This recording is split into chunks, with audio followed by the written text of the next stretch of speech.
What's up, everybody? Mr. Montana DeLeon here. Nothing fancy, no makeup, just plain old me. Okay, topic of the day. I saw this show called Mary Jane. Y'all know I don't watch TV, but I just heard so much about it on Instagram and Facebook and everything, so I decided to watch it. There was a scene in the movie where Gabrielle Union told the man that was deceiving her, who was actually married, told the man's wife what was going on. And the man's wife was like, well, you need to tell me what you expect me to do, how to handle the situation or whatever. I don't know why she was asking her that, because at the end of the conversation, she just was like, look, we got 2 kids. I'm madly in love with this cheater. I mean, madly in love with my husband. And I'm not going anywhere. And then she had the nerve to ask Gabrielle Union, do you have any diseases that I need to know about? Because she asked that because this is the stuff that you have to risk when you choose to stay with somebody who cheats on you, knowingly choose to stay with somebody who cheats on you. Now, this is a situation that I see a lot, but it doesn't happen to everybody. Every man isn't a cheater. Some men have been through phases where they cheated, you know, something terribly dramatic happened, their woman left them, and they just vow never to cheat again because they don't want to go through that again. They don't want to go through the divorce. They don't want to go through the fighting the custody of the kids and who's going to get the house, and they don't want to go through that again. Or they just lost a great girlfriend and they just don't want to have to go through that experience again, losing somebody you love, and to realize there's really not too many people worth it out there. So not every man is going to cheat on you. Some men have been through a phase where they just know what cheating involves. They don't want to risk it. And some men just automatically their morals and their characters won't allow them to cheat because they're just that kind of man. They just don't believe in cheating. So they just won't cheat on you. It's a lot of women out there like that know that a man cheated on them, probably argue with them or whatever, and still stay with them.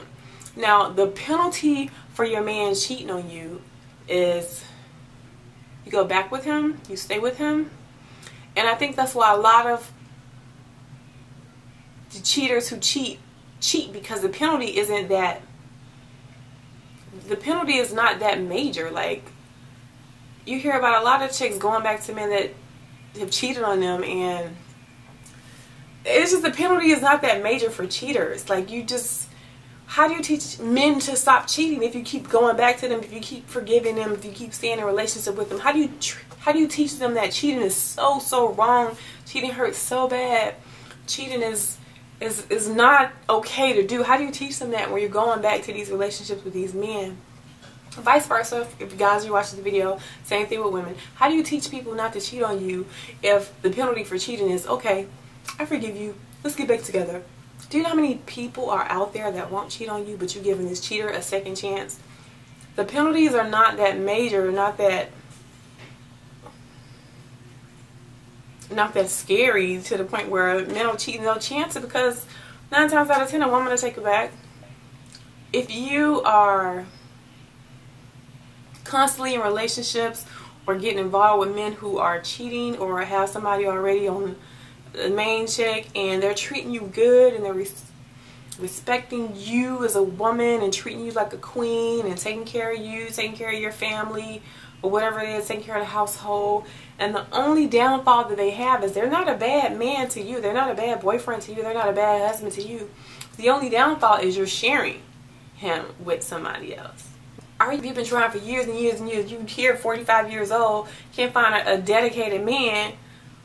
Would you just be like, forget it, it's been years, I can't find a dude, this is gonna stay with just me and only me, so I'm gonna accept the next good man that comes along and treat me good?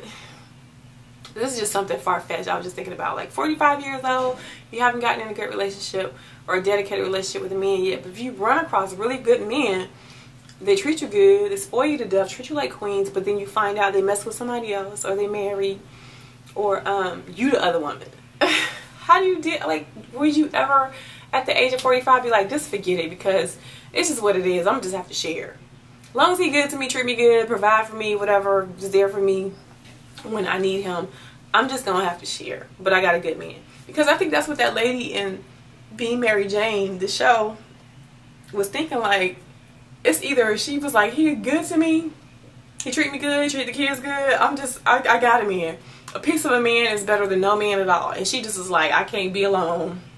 I put too much into it. So I'm finna stay with this cheat behind man because I probably can't do no better. I don't want to be by myself. I don't love myself enough to be by myself and be happy. I have to have a no good man to be happy, or this piece of man just to be happy, or I don't think I'm good enough to find anybody better, or I don't think I'm good enough to find somebody who's worth, you know, who feels like I'm worth being dedicated to. What was her problem? I don't know. Let me hear your comments down below on both situations of women staying with men that cheat, knowingly cheat, going back with them, and that's the penalty for cheating, and that's why so many men cheat that you encounter. Like, and then on top of that, if you're 45 years old, you haven't come into a situation where you met a man who's dedicated to you and only you, but he treated you good, would you just be like, forget it, I'm 45, I ain't finna be, you know, single forever. I'll take the next good man that treats me good, whether he is a woman or not.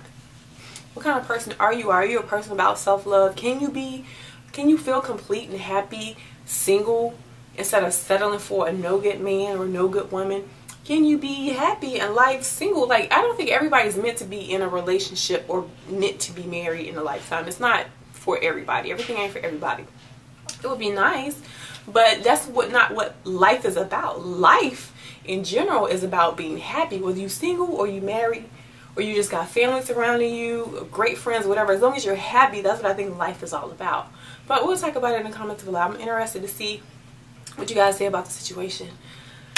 I'm out of breath because I talk too much. I'll talk to y'all later. Love some.